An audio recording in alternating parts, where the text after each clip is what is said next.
지구 표면의 71%가 바다로 뒤덮여 있는데도 물 부족 이야기를 해야 한다는 건 참 아이러니한 일이죠. 그 이유는 지구의 바닷물에는 평균적으로 약 3.5%의 소금, 즉 1리터당 35g 정도의 염분이 포함되어 있기 때문입니다. 바닷물에는 휘발되지 않는 고체 형태의 소금이 녹아있어서 우리가 마시거나 식물을 기르기에 적합하지 않습니다.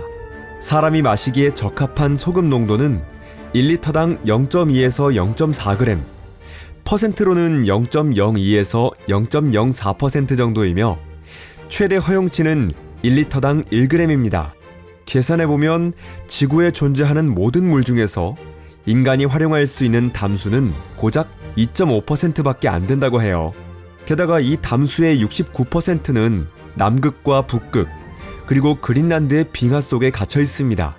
전체적으로 봐도 담수는 지구 곳곳에 매우 불균형하게 분포해 있어서 지금 이 순간에도 물 1톤이 석유 1톤보다 비싼 나라까지 있을 정도입니다. 이란도 바로 그런 나라 중 하나로 서남아시아의 다른 많은 나라들과 마찬가지로 식수와 농업용수 부족이 매우 심각한 상황입니다. 여러분 안녕하세요. 그런데 한편으로 이란은 북쪽으로는 카스피해, 남쪽으로는 인도양의 페르시아만과 오만만을 접하고 있어요. 그렇기 때문에 이란이 바닷물을 담수화해서 활용해야 한다는 문제에 직면하게 된 건 어쩌면 너무도 당연한 일이었습니다. 여러분, 여기는 토픽입니다. 그럼 지금부터 시작해볼게요.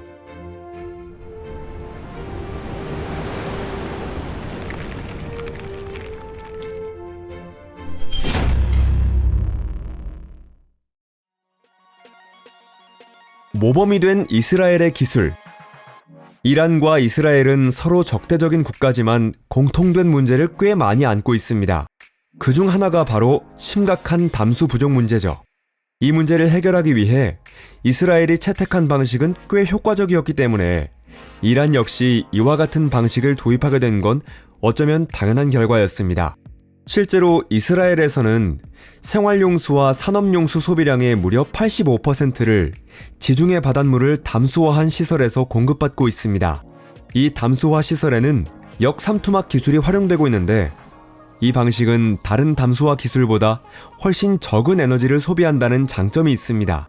이스라엘은 지중해 연안에 건설된 처리 능력 9천만에서 1억 5천만 세제곱미터의 해수 담수화 장치 시스템으로부터 갈릴리 호수로 물을 보내 이를 통해 사실상 국내 인구 밀집 지역으로의 급수 시스템 전체를 구했습니다.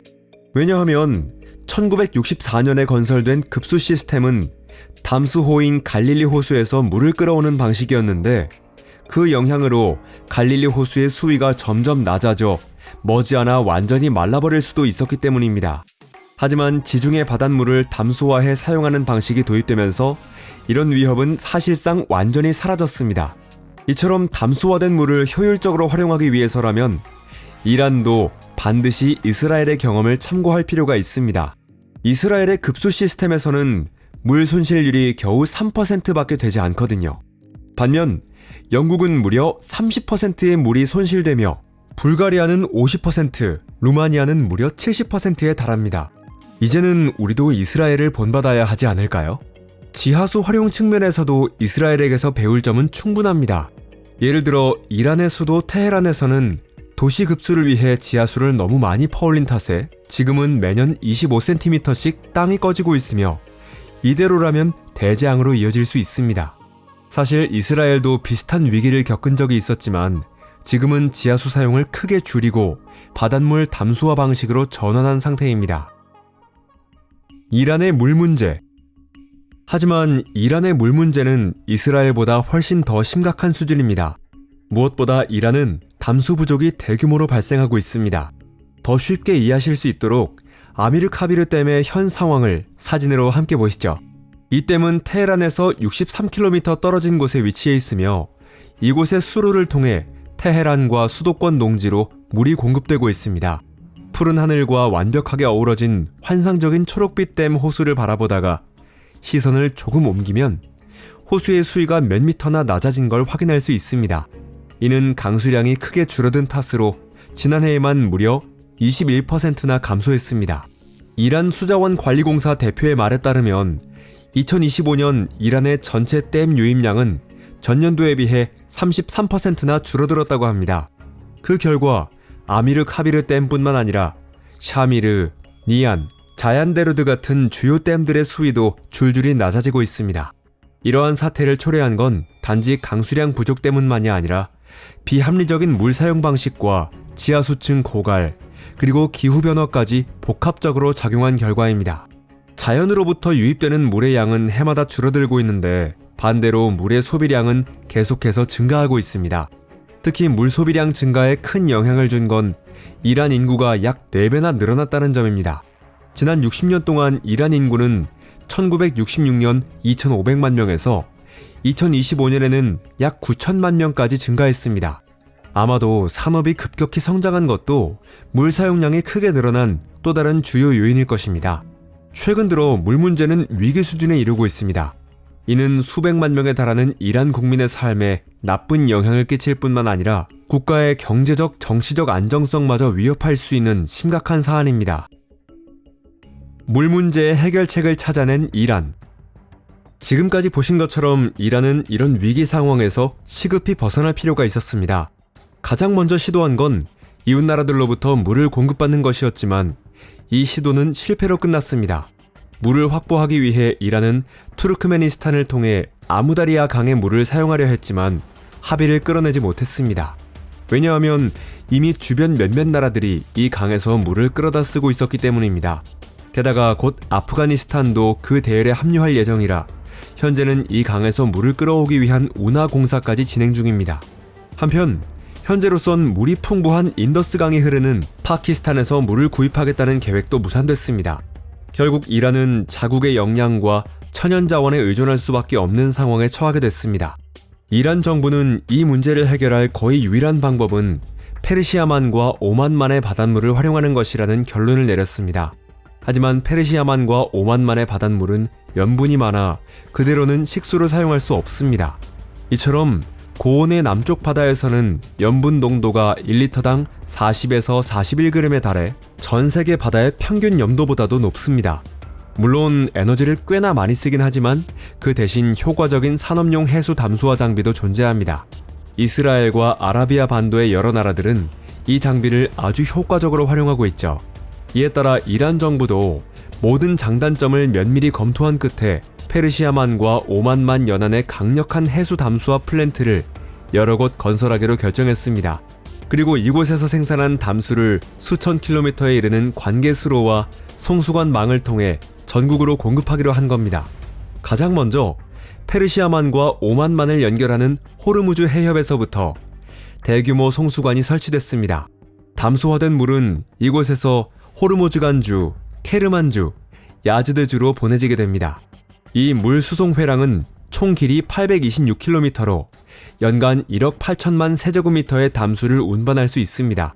이 중 5천만 세제곱미터는 호르무즈간주로 보내지고 나머지 1억 3천만 세제곱미터는 케르만주와 야즈드주에서 산업용수로 사용됩니다. 이 지역은 주요 재련소들이 밀집해 있으며 세계 최대 규모의 구리광산에서 채굴된 원광을 가공하고 있습니다. 이 담수 수송 회랑 덕분에 지하수나 강, 댐의 저수지는 더 이상 산업용으로 사용되지 않게 됐습니다. 이 거대한 송수관 설치가 마무리되고 본격적으로 가동되기 시작한 건 2020년 11월이었으며 이란이 투자한 총 비용은 38억 8천만 달러에 달합니다.